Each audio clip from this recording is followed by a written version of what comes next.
creating forms. Last topic procedure based form அப்படிங்கிற ஒரு topic இருக்கு. ஓகேங்களா? ஸோ நம்ம ஜென்ரலாக வந்து ஒரு மாஸ்டர் ஃபார்ம் கிரியேட் பண்ணுவோம். அந்த மாஸ்டர் ஃபார்ம் வந்து நார்மலாக ஒரு டேபிளில் வச்சு அந்த டேபிள்ல இருந்து டைரெக்டாக ரெக்கார்டை ஃபிச் பண்ணி அந்த டேபிள்லேயே வந்து நம்ம ரெக்கார்டு இன்சர்ட் பண்ணுறது, அப்டேட் பண்ணுறது, டெலீட் பண்ணுறது எல்லா ஆப்ஷனும் அந்த ஃபார்ம் ஆக்ஷன்லேயே நடக்கும். ஸோ அது இல்லாமல் இப்போ எப்படி நம்ம வந்து ஒரு ஒரு ஒரு ப்ரொசீஜர் பேஸ்டு ஒரு ஃபார்ம் எப்படி கிரியேட் பண்ணுறது அப்படிங்கிறத நம்ம பார்க்கலாம். ஸோ இப்போ நம்மளுக்கு வந்து நியூ மெத்தட் வந்து நம்மளுக்கு கிடைச்சிருக்கு. ஓகேங்களா? ஸோ அந்த நியூ மெத்தடில் நான் ஒரு ப்ரொசீஜர் ஒன்று கிரியேட் பண்ணணும். ஓகேங்களா? ஸோ அந்த எப்படி ப்ரொசீஜர் கிரியேட் பண்ணுறது அப்படிங்கிறத பாருங்கள். ஸோ அதுக்காக சீக்வல் ஒர்க்ஷாப்பில் யூட்டிலிட்டிஸில் மெத்தட்ஸ் அண்ட் டேபிள்ஸ் அப்படின்னு ஒரு ஆப்ஷன் இருக்குது. ஓகேங்களா? ஸோ இது எங்கே இருக்குன்னு பாருங்கள். SQL workshop utilities methods on table அப்படின்னு ஒரு ஆப்ஷன் இருக்குது. அந்த மெனுவில் போயிட்டு உங்களுக்கு எந்த டேபிளை கன்வெர்ட் பண்ணணும் அப்படிங்கிற டேபிளோட நேமை நம்ம கொடுக்க போகிறோம். ஓகேங்களா? ஃபார் எக்ஸாம்பிள் ஓகேங்களா? சரி என்ன பண்ணிக்கலாம் அப்படின்னா ஒரு ப்ராடக்ட் எடுத்துக்கலாம். ஓகேங்களா? ஸோ இந்த ப்ராடக்ட் பிகே ப்ராடக்ட் அப்படின்னு பேர் வச்சுக்கிறேன். இதில் டேபிள் என்ன டேபிள் பார்த்தீங்க அப்படின்னா இந்த மாதிரி ப்ராடக்ட் அப்படிங்கிற டேபிள் எடுத்துக்கிறேன். ஸோ இதுக்குள்ளே நீங்கள் மல்டிபிள் டேபிள் கூட நீங்கள் கால் பண்ணிக்கலாம். என்ன பண்ணிக்கலாம், நீங்கள் ரெக்கார்ட்ஸ் இன்சர்ட் பண்ணுறது இந்த மாதிரி நீங்கள் ஆக்ஷன் பண்ணிக்கலாம். நான் இப்போ இதில் ப்ராடக்ட் டேபிள் மட்டும் எடுத்துன்னு நான் இப்போ பண்ண போகிறேன்.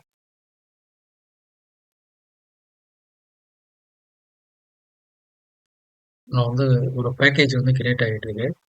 ஸோ இந்த பேக்கேஜில் பார்த்தீங்க அப்படின்னா insert procedure, update procedure, delete procedure, அப்புறம் டேட்டா கெட் பண்ணுறது, ஸோ இந்த மாதிரியான டீட்டெயில்ஸ் எல்லாமே வந்துடும். ஸ்பெசிஃபிகேஷன் அண்டு பாடி எல்லாமே வந்துடும். நான் என்ன பண்ணுறேன், பேக்கேஜ் நான் கிரியேட் பண்ணுறேன். உங்களோட பேக்கேஜ் நேம் பார்த்தீங்கன்னா பிகே ப்ராடக்ட்டு.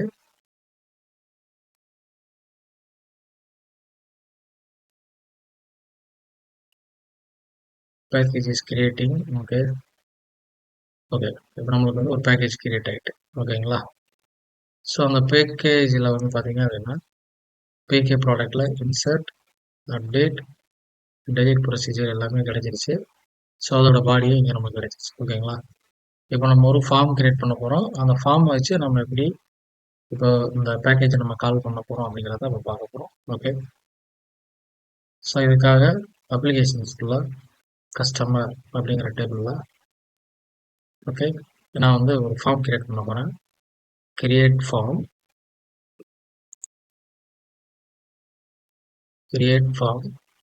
ப்ராடக்ட். ஓகே, அப்புறம் இதில் எந்த டேபிளில் எடுக்கும் அப்படிங்கிறதுலாம் இருக்குது. ஓகேங்களா? ப்ராடக்டோட டேபிள் எடுக்கிறேன்.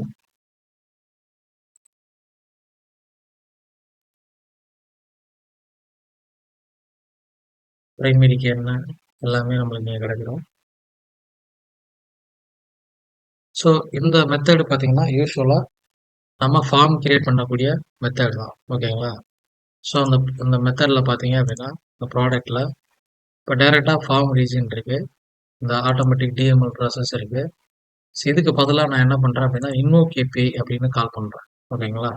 ஸோ அதில் பேக்கேஜ் நேம் என்ன வேணும் அப்படின்னா இப்போ நம்ம கிரியேட் பண்ண அந்த ப்ராடக்ட்டு என்ன ப்ராசஸ் அப்படின்னா இதில் ப்ராசஸ் இன்செர்ட் ப்ராசஸ் அப்படின்னு நான் கொடுக்குறேன். ஓகேங்களா? ஸோ இன்செர்ட் ப்ராசஸ் இது எப்போ நடக்கணும் அப்படின்னு பார்த்தீங்க அப்படின்னா ஐட்டம் இஸ் நல், அதாவது இதோட பிரைமரி கீ ஐடி நல்லா இருக்கும்போது இந்த இன்செர்ட் ப்ராசஸ் வந்து நடக்கணும் அப்படின்னு நான் கொடுத்துட்றேன். ஓகேங்களா? ஸோ இதுக்கான பேராமீட்டர்ஸ் வேல்யூ எல்லாமே ஆட்டோமேட்டிக்காக சப்ஸ்டிட் ஆகிடும். ஓகேங்களா?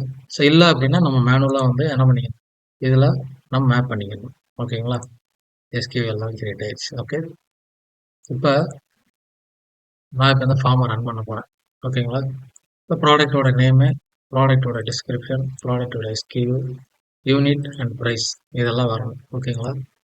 ஸோ இதுக்காக நான் என்ன பண்ணிக்கிறேன் அப்படின்னா ஸோ இதில் இந்த ஃபார்ம் வந்து என்ன பண்ண போகிறேன் அப்படின்னா இப்போ மாடல் டயலாக் அப்படிங்கிற மாதிரி மாற்ற போகிறேன்.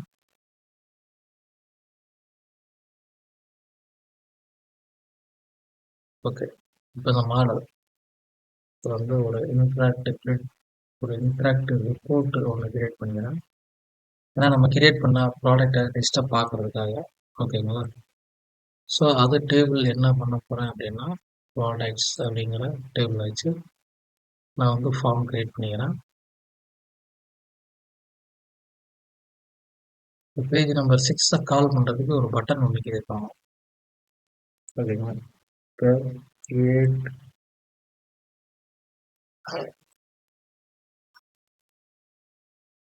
பட்டனில் எந்த பேஜுக்கு போடுங்க. Page number 6.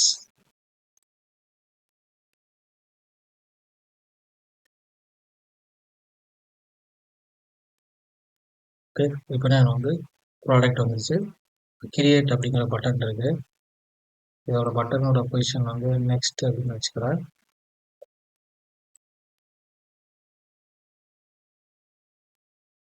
ஓகே. இங்கே கிரியேட் ப்ராடக்ட் இருக்குது. ஓகேங்களா? இப்போ புது ப்ராடக்ட் ஒன்று கிரியேட் பண்ணுறேன்.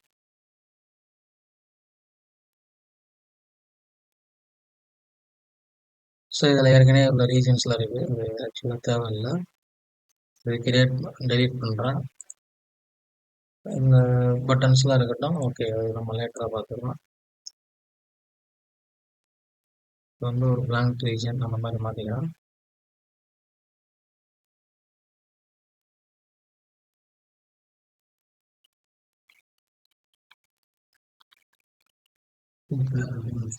பட்டன்ஸ் கண்டெய்னர்னு வச்சுக்கிறேன். இந்த ரீட்டெயில் எல்லாத்தையும் நான் ட்ராக் பண்ணி இந்த இடத்துல அப்டேட் பண்ணிக்கிறேன். ஓகே. ஸோ இதோட ரெக்கார்ட்ஸ் எல்லாத்தையும் next position, change position, close position அப்படிங்கிறத மாற்றிக்கிறேன். ஓகே. ஓகே. இப்போ நான் கிரியேட் அப்படின்னு கொடுக்க போகிறேன். கிரியேட் பண்ணால் இங்கே ப்ராடக்ட் நேம் கேட்குது. ஓகேங்களா? ப்ராடக்டோட நேம் இப்போ நான் வந்து laptop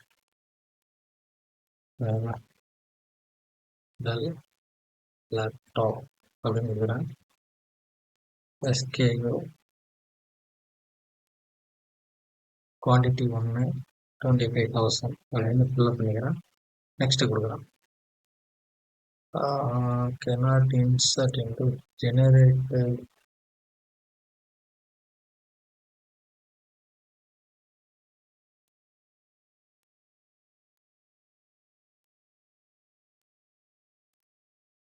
generated always identity column அப்படிங்கிற ஒரு எரர் வருது. என்ன பண்ணுறேன், இந்த காலத்தை வந்து நான் இப்போ ட்ராப் பண்ணுறேன். அகெயின் ஐடி அப்படிங்கிற ஒரு காலத்தை நான் கிரியேட் பண்ணுறேன். ஓகே. ஸோ இந்த ஐடிக்கு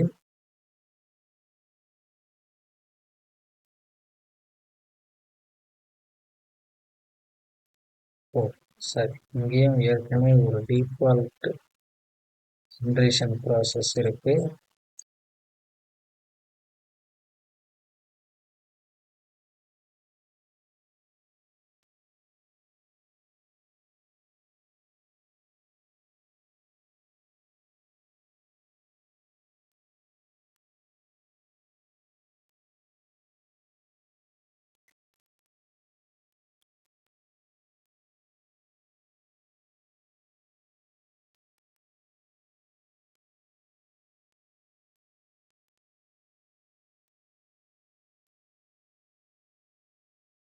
ஓகே. ஸோ இதுதான் நம்மளுக்கு ப்ராப்ளம். ஸோ இதுக்கு நான் என்ன பண்ண போகிறேன் அப்படின்னா ஆல்டர்னேட்டிவ் ஒரு சீக்வன்ஸ் வந்து கிரியேட் பண்ண போகிறேன் ப்ராடக்ட் ஐடிக்காக.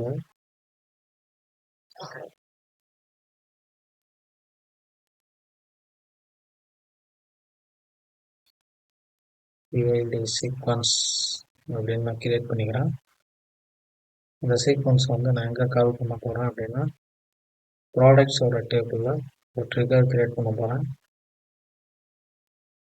இந்த ட்ரிகரில்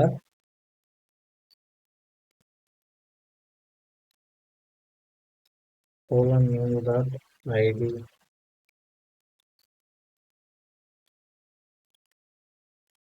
அப்படின்னு நான் கால் பண்ணிக்கிறேன். ஓகே, ஆயிடுச்சு. ஸோ இப்போ நான் வந்து புதுசாக மறுபடியும் ரிப்போர்ட்டை கிரியேட் பண்ண போகிறேன், ப்ராடக்ட் கிரியேட் பண்ண போகிறேன். Laptop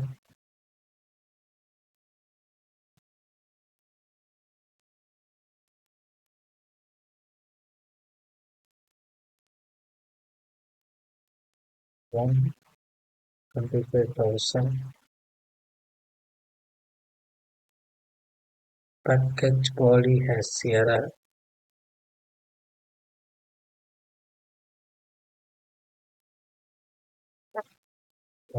Package product package body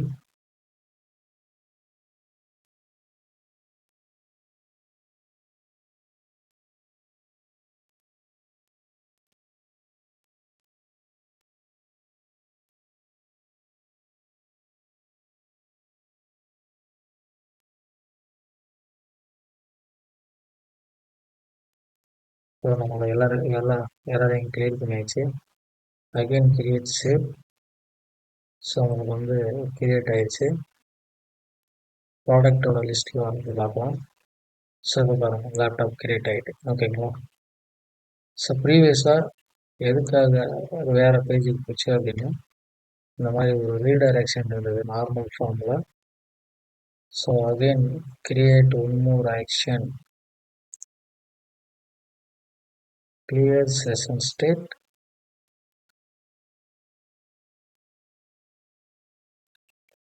clear and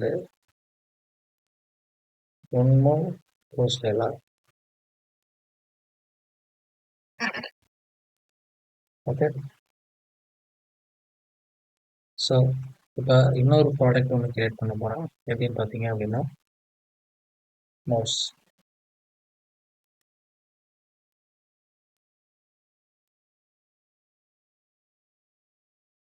ஒரு பீஸ் 250. அகெயின் கிரியேட் பண்ணுறேன். சர்ச் 250 ஓகேங்களா.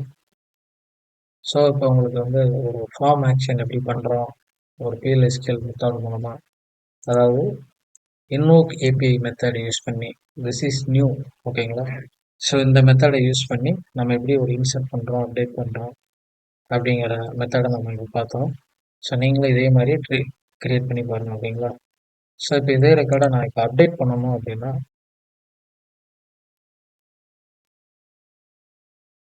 அப்டேட் அப்படின்னு பண்ணணும். இப்போ ஐட்டம் இஸ் நாட் நல் அப்படிங்கிற மெத்தட் நான் ஏற்கனவே இதில் வந்து இந்த மெத்தடில் வந்து இன்சர்ட் மெத்தடுன்னு வச்சுருங்க. அதுக்கு பதிலாக அப்டேட் மெத்தட் அப்படிங்கிற மெத்தடை மாற்றுறேன் ஓகேங்களா. ஸோ இப்போ இன்சர்ட் ஆப்ரேஷன் தனியாக இருக்குது, இப்போ அப்டேட் ஆப்ரேஷன் தனியாக இருக்குது. இப்போ இதில் எடிட் கொடுத்து நம்ம ப்ராடக்டை வந்து எடிட் பண்ண வேண்டியதான் ஓகேங்களா. ஸோ எடிட் பண்ணால் நமக்கு வந்து கண்டிப்பாக ரெக்கார்டை வந்து அப்டேட் ஆகும். ஸோ நீங்களும் இந்த மாதிரி இன்னொரு API மெத்தடு கிரியேட் பண்ணி பாருங்கள்.